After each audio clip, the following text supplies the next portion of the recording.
Bismillahirrahmanirrahim. Assalamualaikum warahmatullahi wabarakatuh.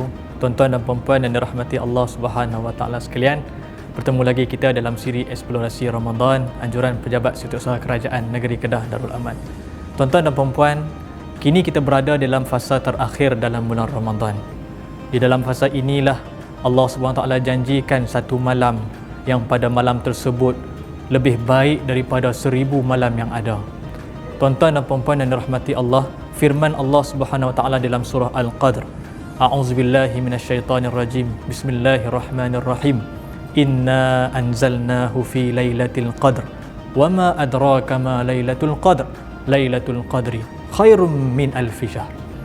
Firman Allah Subhanahu wa taala, sesungguhnya kami turunkan dalam bulan Ramadan itu satu malam yang dinamakan sebagai malam Al-Qadr. Wama adraka ma lailatul qadr. Apakah yang dimaksudkan dengan malam Al-Qadr ini? Lailatul qadri khairum min alfi syahr. Kata Allah Subhanahu wa taala, malam Al-Qadr ini lebih baik daripada 1000 bulan.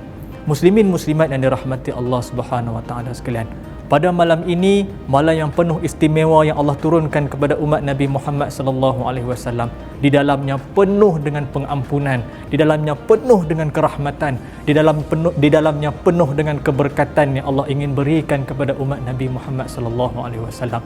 Maka sayang 1000 kali sayang seandainya kita tidak mengambil peluang ini untuk kita bertemu dengan Allah Subhanahu wa taala di dalam malam ini.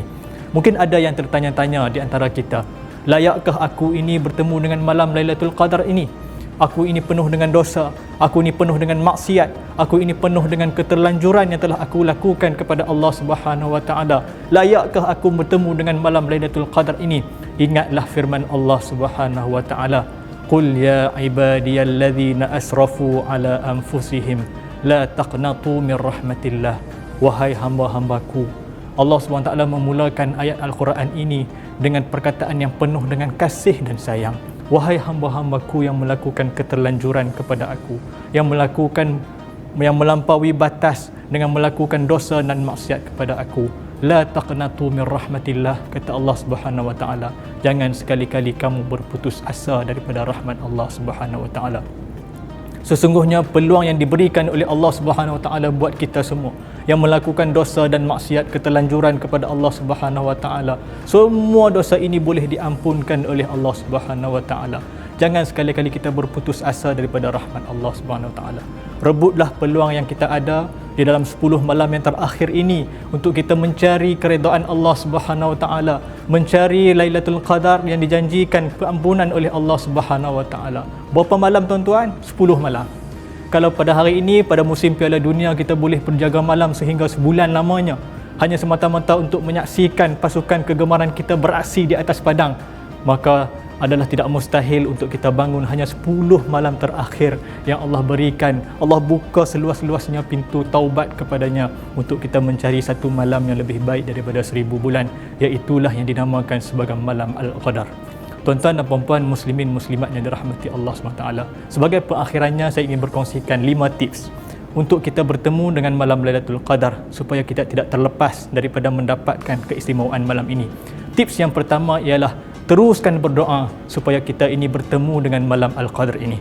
Tips yang kedua ialah banyakkan kita melazimi orang-orang yang soleh, melazimi majlis-majlis ilmu sekalipun secara online. Semalam sebelum tidur, dalam 10 malam yang terakhir ini, dengarlah majlis-majlis ilmu yang diadakan, yang disediakan secara online ataupun kita bertemu dengan orang-orang yang soleh.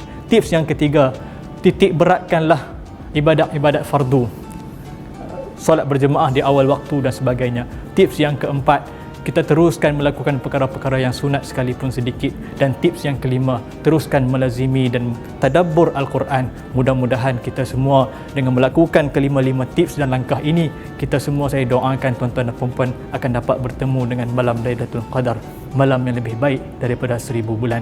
InsyaAllah, mudah-mudahan kita semua diberkati oleh Allah Subhanahu wa taala. Wabillahi taufiq wal hidayah. Wassalamualaikum warahmatullahi wabarakatuh.